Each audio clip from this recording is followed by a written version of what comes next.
በስመ ስላሴ በስመ አብ ወወልድ ወመንፈስ ቅዱስ አሃዱ አምላክ አሜን።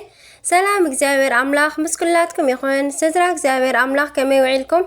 ኣነ እግዚአብሔር ይመስገን። ክብሪ ይስፋሕ መድሃኒ ዓለም ኣቦይ ከምቲ ኣነ ጽቡቕ ዝወዓልክዎ ድማ ጽቡቕ ውዕልኩም ክትኮኑ ናይ ኩሉ ግዜ ተስፋይን ትምኒተይን እዩ ኣሜን። ስንክሳር ዘወርሃ መጋቢት ዕለት 20 ኣባ ዮሃንስ ሓጺር በረከቶም ይሕደረና። ስንክሳር ድሰምዕ ዘንብብ ፍቕሪ ጎይታ ኣብ ልቡ ይዕንብብ። ሓለዋን ጸሎትን ናይ ቅዱሳን ድማ ይረክብ። ዝክረ ጻድቅ ለዓለም ይሄሉ ዝኽሪ ናይ ጻድቅ ንዓለም ይዝነብር። ካብ ኩሉ ክፉእ ዘበለ ክትድሕኑ ንቅዱሳን ተማሕፀኑ አሜን። በስመ አብ ወወልድ ወመንፈስ ቅዱስ አሃዱ አምላክ አሜን። ወላዲተ አምላክ ቅድስት ድንግል ማርያም አደይ ልሳን ኩንኒ። መጋቢት 20 ዝኸበረት ተጋዳሊት ቅድስት ዝኾነት ቅድስቲ ኣስጠራኖጢቃ ብተኣምራታ ብጎይታና ከም ዝኣምኑ ምስ ዝገበረቶም ምስ ልዕሊ 5685 ዝኾኑ ደቂ ማሕበራ ብሰማዕትነት ሓረፈት። በዚ ዕለት ጎይታና ንቅዱስ አልዓዛር ድሕሪ ሞቱ ኣብ 40 መዓልቲ ካብ ምውታን ፈልዩ ዘተንስኣሉ ዕለት እዩ። ክብሪ ይኹኖሞ። በዚ ዝገበሮ ተኣምር ድማ ብዙሓት ብጎይታና ኣመኑ። ሙሉእ ታሪኹ ኣብ በዓለ ዕረፍቱ መጋቢት 17 ተጻሒፉ ኣሎ ንመልከቶ። ተጋዳሊት ዝኾነት ቅድስቲ ጽጌ ስላሴ በዓላ ምዃኑ እውን ስንክሳር ብስም ይጠቕሳ። ናይ ቅዱስ ኣስቃራን ቤተ ክርስቲያን ዝኸበረትሉ እውን ዕለት እዩ። በረኻቶም ይሕደረና አሜን። ሰማዕት ቅድስት ኣስጠራጦኒቃ። ቅድስቲ ኣስጠራጦኒቃ ገና ካብ ንእስነታ ሰውነታ ክሳብ ዝዓብርን ዝደርቕን ብጾም ብጸሎት ትጋደል ዝነበረት ኣደ እያ። ጾም ጸሎታ ድማ ብስውር ትፍጽም ነበረት። ወላዲ ኣቦኣ ግን ጣዖት ዘምልኽ እዩ። 15 ዓመት ኣብ ዝመልአት ጊዜ ድማ ኣቦኣን ኣዲኣን እንታይ ደኣ ሰብነትኪ ዓቢሩ ኢሎም ሓተትዋ። ቅድስቲ ኣስጠራጦኒቃ ከዓ ሓጢኣተይ ይቕረ ምእንቲ ክብለለይ ናብ ናይ ክብሪ በዓል ቤት ናይ ጎይታይን ኣምላኸይን ኢየሱስ ክርስቶስ ይጽልእ ኣለኹ በለቶም። ጣዖት ኣምላኽ ዝኾነ ኣቦኣ ድማ ናብ ንጉስ ብምኻድ ኣብ ልዕሊ ገዛእ ጓሉ ከሳስን መስካርን ኮይኑ ቀረበ። ብብዙሓት ጾምን ጸሎትን ሰብነታ ከም ዝዓበረን ብኢየሱስ ክርስቶስ ከም ተኣምንን ብምንጋር ነቲ ንጉስ ከሳቕያን ካብ እምነታ ከውፅኣን ሓተቶ። እቲ ከሓዲ ዝኾነ ንጉስ ድማ ሽዑ ወተሃደራቱ ብምልኣኽ ንቅድስቲ ኣስጠራጦኒቃ ኣምፅኣ እሞ ንጣዖታት ክትሰግድ ሓባበላ። ንሳ ድማ ኣብ ጎይታና ብምእማን ከም ዘይገደፈት ኣብ ዝረኣየ ጊዜ ናብ እስር ቤት ወሲዱ ኣሰራ።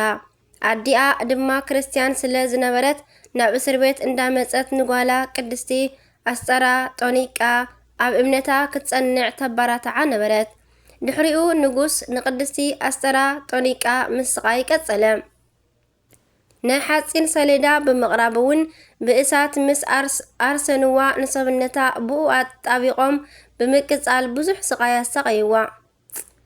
ነገር ግን ጎይታና ብተኣምራት ሓሊዋ ወልሓንቲ ከይኮነት ወፀት።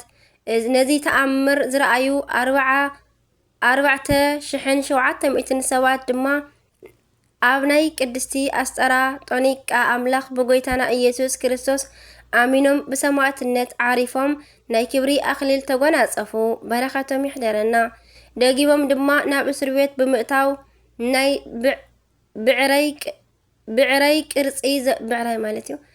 ብዕራይ ቅርጺ ዘለዎ ናይ ሓጽን መስቀል ሰሪሖም ኣብኡ ሰቒሎምን ወጊኦምን ከብዳ ቀዲዶም ምእንቲ ክቐትልዋ ሰቐልዋ። ነገር ግን እቲ ካብ ሓፂን ዝተሰርሐ ናይ ብዕራይ ቅርጺ ዘለዎ መስቀል ሽዑ ብተኣምራት ኣብ ክልተ ተሰንጢቑ። ቅድስቲ ኣስጠራኒቃ ድማ ወልሓንቲ ከይኮነት ደሓነት። ነዚ ተኣምር ዝረኣዩ ድማ 985 ሰባት ድማ ኣብ ጎይታናን ኣምላኽናን መድሓይናን ኢየሱስ ክርስቶስ ኣሚኖምን መስኪሮምን ንስሙውን ብሰማዕትነት ዓረፉ። ድሕሪኡ ቅድስቲ ኣስጠራጦኒቃ እትሞተሉ ነገር ምስ መኸሩ ሓያላትን መርዛማትን ኣቱማን ናብ ዝተመልኦ ዓብይ ጉድጓድ የእተውዋ። ነገር ግን ንሳ ናብ ጎይታና ኣብ ዝጸለየት ጊዜ መርዛማት ኣትማን ከም ሓመድ ኮኑ። ደጊሞም ድማ 4 ሰባት ዝሽከምዎ ዓብይ ደንጎላ ኣብ ክሳዳ ኣሲሮም ብዙሓት ሰቒይዋ። ቅድስቲ ኣስጠራጦኒቃ ከዓ ኣብ ዝጸለየት ግዜ እቲ ደንጎላ ኣብ 3 ተኸፍለ እሞ ወላ ሓንቲ ከም ዘይረኸባ ኮነት። ነዚ ዝረኣዩ ብዙሓት ኣረማውያን ሰባት ድማ ብጎይታናን ኣምላኽናን መድሓኒናን ኢየሱስ ክርስቶስ ኣሚኖም ብሰማዕትነት ዓረፉ። ደጊሞም ድማ ናይ ሓፂን ፊስቶ ጋን ቀሪቦም ኣብ ውሽጡ ዝፈልሐ እርሳስ ወይ ከዓ ርሳስ የእትዮም ብታሕቲ እሳት ኣንዲዶም ኣብ ዘሳቀይዋ ግዜ ሕጂ እውን ብተኣምራት ዝፈልሐ ርሳስ ናብ ባዕሎም ተመሊሱ ንብዙሓት ናይ ንጉስ ሰራዊት ቀተሎም።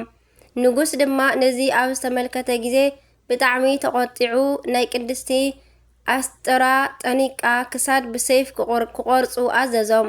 ናይ ተጋድልኣ ፍጻሜ ከዓ በፂሑ ስለ ዝነበረ በዚ ሰማዕትነታ ፈጺማ ናይ ክብሪ ኣክሊል ተጎናጸፈት። ረድኤት በረኸታ ይሕደረና ብጸሎታ ይምሓረና ተባዓታን ሰማዕትነታን ድማ ተዓድለና አሜን። 20 መጋቢት ዝኽበሩ ዓመታዊ ናይ ቅዱሳን በዓላት ድማ ቅዱስ አልዓዛር ጻድቕ ሐዋርያ፣ ቅድስትን ብጽዕትን ሰማዕትን ቅድስቲ ዝኾነት ኣዴና ኣስጠራጦኒቃ፣ ቅዱሳን ሰማዕታት ናይ ቅድስቲ ኣስጠራጦኒቃ ማሕበር፣ ኣዴና ቅድስቲ ጽጌ ስላሴ ኢትዮጵያዊት፣ ቅዱስ አስቃራን ሰማዕት፣ አባ ሚካኤል ሊቀ ጳጳሳት ይቕሬታ አባ ሚካኤል ሊቀ ጳጳሳት። ወርሓዊ በዓላት ድማ ቅዱስ ቴዎድሮስ ሊቀ ሰራዊት ሰማዕት፣ ቅዱስ ዮሐንስ ሓጺር፣ ቅዱስ አክሎግ ቀሲስ፣ ቅዱስ አፄ ካሌብ ጻድቅ ንጉሰ ኢትዮጵያ፣ አባ አማኒዮስ ዘሃገረ ቶና፣ ቅድስቲ ሳድጅ ለዋህ አሜን። በረኸቶም ይሕደረና ካብ ፍቕሪ ቅዱሳን ድማ ይፍለየና። ስንክሳር ድሰምዕ ዘንብብ ፍቕሪ ጎይታ ኣብ ልቡ ይዕንብብ። ሓለዋን ጸሎትን ተራዳእነትን ናይ ቅዱሳን ድማ ኩሉ ግዜ ይረክብ አሜን። ዝወደቀ ዝነጠበ ካብ ኣናብባ ኩሉ ድማ ብኣፈ ቅዱሳን ትጉሃን መላእክቲ ተኣርመለይ አሜን አሜን። አቡነ ዘበሰማያት ይትቀደስ ስምከ ትምጻእ መንግሥትከ ወይኩን ፈቃድከ በከመ በሰማይ ከማሁ በምድር ሲሳየነ ዘለለ ዕለትነ ሀበነ ዮም ህድግ ለነ አበሳነ ወጀጋየነ ከመ ንሕነኒ ንህድግ ለዘአበሰ ለነ ኢታብአነ እግዚኦ ውስተ መንሱት አላ አድኅነነ ወባልሐነ እምኩሉ እኩይ እስመ ዚአከ ይእቲ መንግሥት ኃይል ወስብሐት ለዓለመ ዓለም አሜን። በሰላም ቅዱስ ገብርኤል መልአክ ኦ እግዝእትየ ማርያም ሰላም ለኪ ብሩክት አንቲ እማንስ ወብሩክ ፍሬ ከርሥኪ ተፈሥሒ ፍሥሕት ኦ ማርያም ምልዕተ ጸጋ ምልዕተ ውዳሴ ምልዕተ ሞገስ እግዚአብሔር ምስሌኪ ሰአሊ ወጸሊ ምሕረተ በእንቲአነ ምሕረተ ኩሉ ዓለም ሀበ ፍቅር ወልድኪ ኢየሱስ ክርስቶስ ከመ ይስረልና ኃጣውኢነ ተማኅፀነ ብኪ ተማኅፀነ በክዳንኪ።